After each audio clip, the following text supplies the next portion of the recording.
Good morning student. आज हम class 10th के सेकंड चैप्टर विष के दांत के जो शेष भाग बचे हुए हैं उसको पढ़ेंगे और जानेंगे। तो पेज नंबर 9 का फर्स्ट पैराग्राफ। ठीक इसी वक्त मोटर के पीछे खटखट की आवाज़ सुनकर सेन साहब दौड़े तो देखा कि मोटर की पिछली बत्ती का लाल शीशा चकनाचूर हो गया है।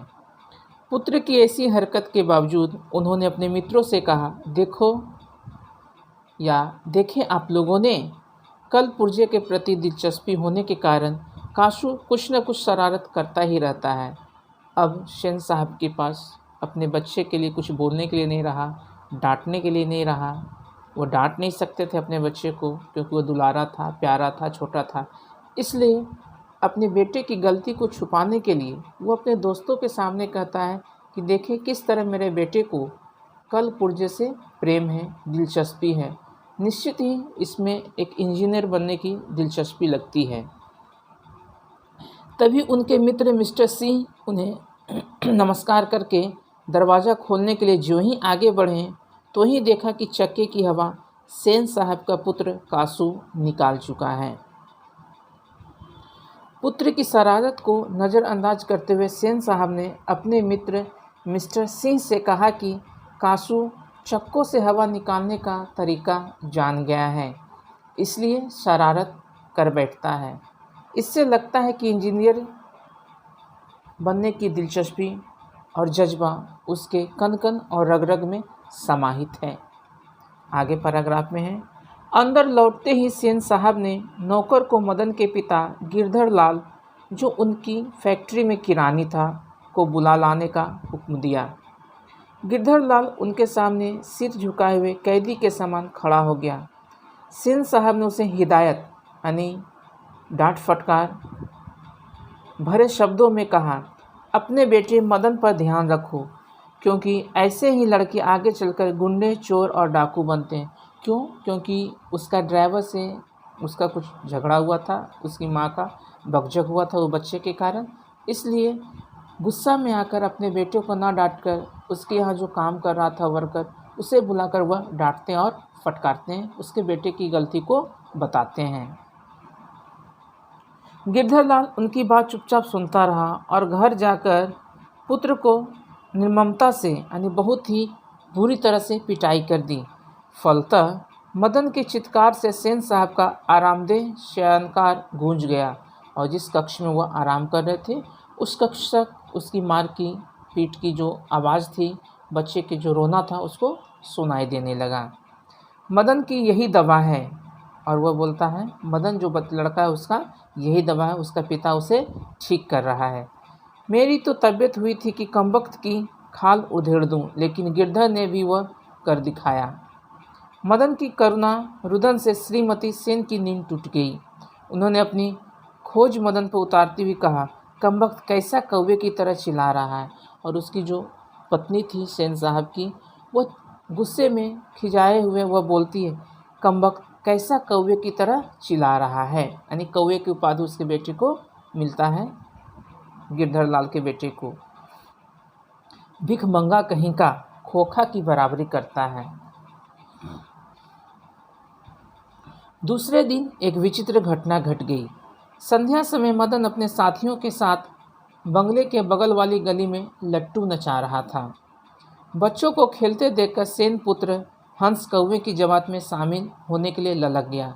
यहाँ गिरधर लाल के बेटे को कौवा बोला गया है और सेन साहब के पुत्र को हंस। मदन से लट्टू मांगा।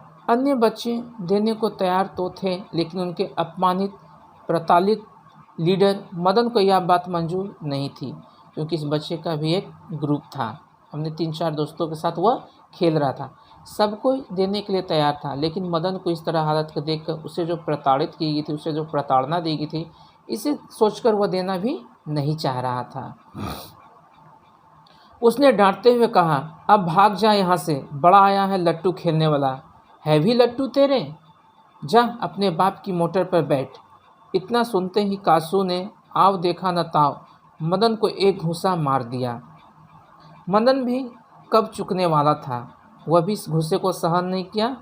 वह भी कांसू पर टूट पड़ा। दोनों में हड्डी और मांस की, जिस तरह मांस का टुकड़ा पड़ा रहता है और चारों तरफ से उस पर टूट पड़ते हैं, उसी तरह हड्डी और मांस के लिए बंगले के पिल्ले और गली के कुत्ते की लड़ाई होने लगी। अन्य साथी इस द्वंद्व युद्ध का मजा लेने लगे। बाकी जो दोस्त थे उसके इस युद्ध का मजा ले रहे थे। लड़ाई खत्म हुई। कांसू रोता हुआ घर चला गया, लेकिन मदन घर नहीं लौटा। 8-9 बजे रात तक इधर उधर घूमता हुआ गली के दरवाजे से घर में घुसा। डर था तो यही कि आज अन्य दिनों की अपेक्षा मार अधिक लगेगी, क्योंकि मदन ने ऐसा घुसा मारा था कि कांसू का दांत टूट चुका था। उसे इस बात का ताज्जुब लग रहा था कि आज उसके पिता क्यों गरज तरज नहीं रहे हैं, जबकि उसने कांसू के 2 दांत तोड़ डाले थे। इसका कारण यह था कि उसके पिता की नौकरी से हटा दिया गया था, और सबसे बड़ा कारण था उसके पिता का गुस्सा न करना अपने बेटे पर, क्योंकि सेन साहब गुस्सा से वह उनके यहाँ जो नौकर काम करता था गिरधर लाल, उसे वह नौकरी से हटा दिए थे तथा मकान खाली करने का आदेश मिल चुका था। अब दबे पांव बरामदे पर रखी चरपाई की तरफ सोने के लिए चला कि अंधेरे में उसका पैर लोटे से टकरा गया। ठन ठन की आवाज़ सुनकर गिरधर बाहर आया। निष्ठुरता के साथ मदन की ओर बढ़ा, किंतु अचानक ठिठक गया। वह गुस्से के साथ अपने बेटे की ओर बढ़ता है, लेकिन पता नहीं उसे कौन सा प्रेम अपने बेटे के प्रति उमड़ता है कि वह रुक जाता है अपने स्थान पर। उसके चेहरे से नाराज़गी के बादल छट गए। उसने मदन को अपनी गोद में उठाकर बेपरवाही, उल्लास और गर्व के साथ बोल उठा, जो किसी के लिए भी नौकरी से निकाले जाने पर मुमकिन हो सकता है। शाबाश बेटा, एक तेरा बाप है और तूने तो खोखा के 2 दांत तोड़ डाले। उसे अपने बेटे को शाबाशी देते हुए कहता है कि जिस तरह मैं सहन कर रहा था दुख और दर्द को, तुमने वैसा सहन नहीं किया। तुमने कड़ा जवाब दिया, कड़ी औकात उसे दिखा दी और उसका 2 दांत तोड़ डाले। और उसे अपने बेटे पर विश्वास भरोसा होता है और अपने बेटे को सीने से और गले से लगाकर शाबाशी देते हैं कि तुमने सही कड़ा विरोध किया। लेखक के कहने का तात्पर्य है कि कोई व्यक्ति स्वार्थवश ही किसी का अपमान सहन करता है। स्वार्थहित ईंट का जवाब पत्थर से देता है, अर्थात परवशता की स्थिति में व्यक्ति का स्वमृत्यु प्राय रहता है। इसी मजबूरी के कारण गिरधर अपने पुत्र को निर्दोष होते हुए भी पीटता था, क्योंकि विष के दांत लगे हुए थे। इसे टूटते ही दुत्कार प्यार में बदल गया और वह उसके जो गिरधर लाल था वह सेन साहब के अंडर नौकरी करता था, पेशा करता था, इसलिए उसकी उंगलियों पर वह नाचता था, क्योंकि उसी से उसकी रोजी रोटी चलता था। इसलिए सेन साहब भी उस पर गुस्सा करते थे, अपना हक जमाते थे और उसका शोषण करते थे। लेकिन जैसे ही उसका बेटा मदन कांसू के विष के दांत 2 तोड़ डाले, वह भी इस बंधन से मुक्त हो गया, क्योंकि उसे भी उस नौकरी से अब निकाल दिया जा चुका था। इसलिए उसे किसी बात की अब डर नहीं थी।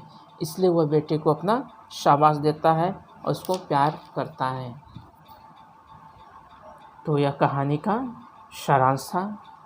अगले वीडियो में हम प्रश्न अभ्यास को जानेंगे, और मैं पहले ही आपको बता दिया हूँ कि जो भी प्रश्न अभ्यास है या लेखक परिचय है, आपके लिए 2 कॉपी मैं बोला था हिंदी का बनाने के लिए। जो मोटी कॉपी है उसमें आप प्रश्न अभ्यास और लेखक परिचय को बनाएंगे, और जो एक पतली कॉपी है उसमें वस्तुनिष्ठ प्रश्न को आप बनाएंगे।